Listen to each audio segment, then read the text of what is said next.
Hi folks, Rich here from Garrick's Camera House Group. I hope you're having a wonderful day. We certainly are blessed here on the Sunshine Coast today. And I've escaped the office to try something new. Well, not entirely new, but a fairly new concept in a style of photography which is becoming very popular. And it is the wide angle macro shot.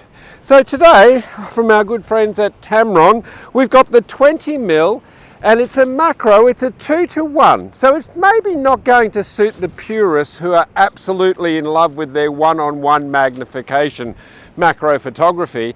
But what this lens allows you to do is something a little bit special.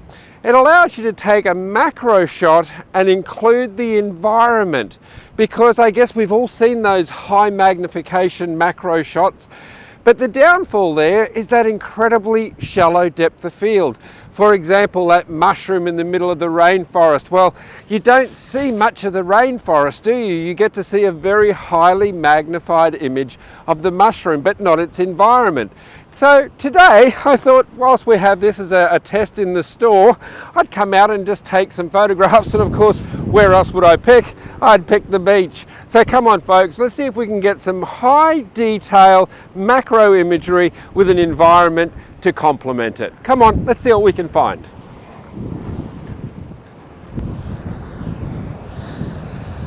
So folks, what I'm doing is I'm sticking to the sand dune areas up the top of the beach here. This is typically where we'll find some wildflower or hopefully just something of a high detail so that we can really put the macro lens to use here.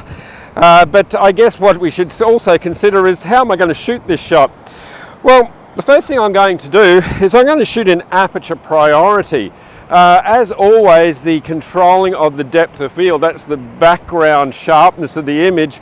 Well, we're going to want that to be fairly high, so I'm thinking I'm going to shoot it at a couple of different aperture values, maybe f11, f16, f22, because that's the secret of this lens. If we are using a wide angle macro, it's the environment, it is that background which is important.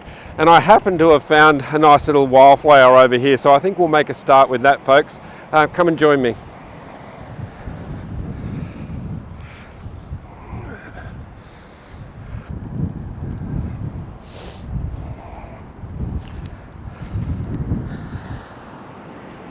All right, so I think there's some great detail in this little flower here.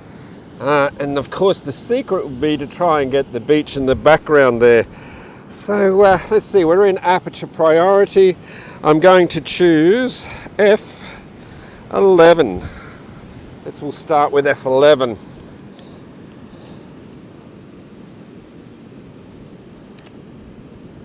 Well, from what I can see here, folks, I'm in the electronic viewfinder. F11 is giving me an outstanding result. Okay, but let's go through and we'll try a couple of others as well. F16, this one.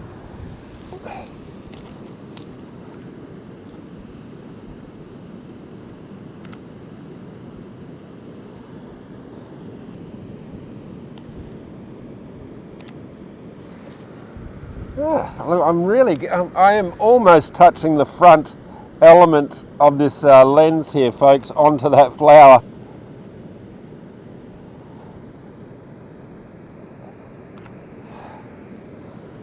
And just to complete the aperture range, we're going to go to f22.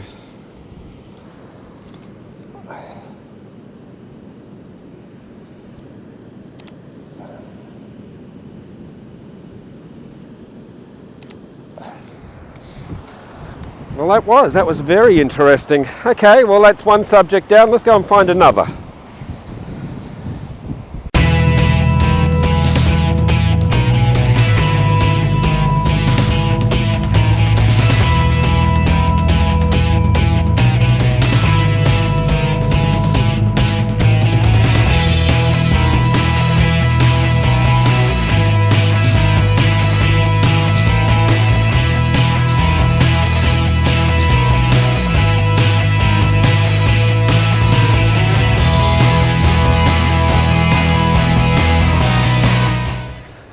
Okay folks, so this will be the last shot that we'll take with the Tamron 20mm wide angle macro, And this is a good technique. This is definitely not going to be the shot of the year or the most technical to take. It's a very simple exercise. What I'm going to do is I'm going to go up to a brick wall and I'm going to take a straight level shot with the 20mm lens. There's two purposes for this.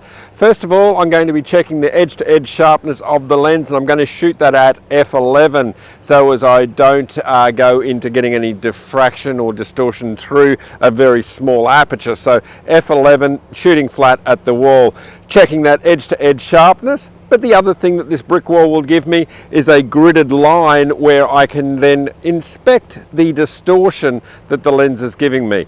So not a technical shot, but a great little technique for you to test your lenses or other lenses that you might be purchasing in the future. Come on, let's do it.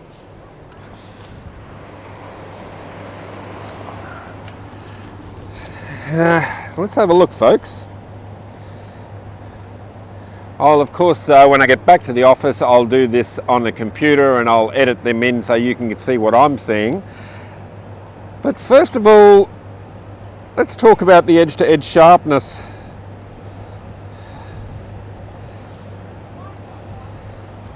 Look, I'm going to have to look at it on the computer to give you a true and honest assessment, folks, but on the replay on the back of the camera, that edge to edge sharpness honestly does not look too bad. But here's the thing that you're going to have to expect with a wide angle lens.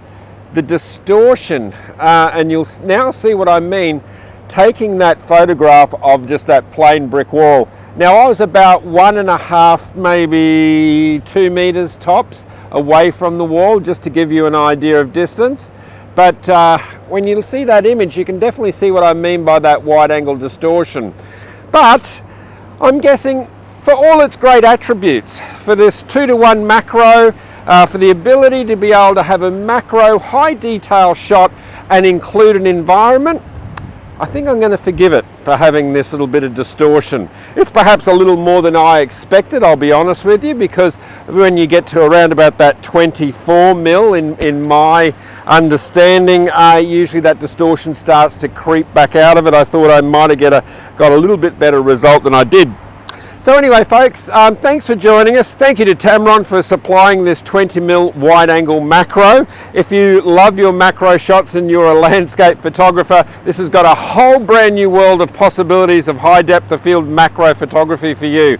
Thanks for joining us, folks. We'll see you again in store. Don't forget, we've got shops that go from the Gold Coast all the way to Cairns. It's the Garrick's Photography Group.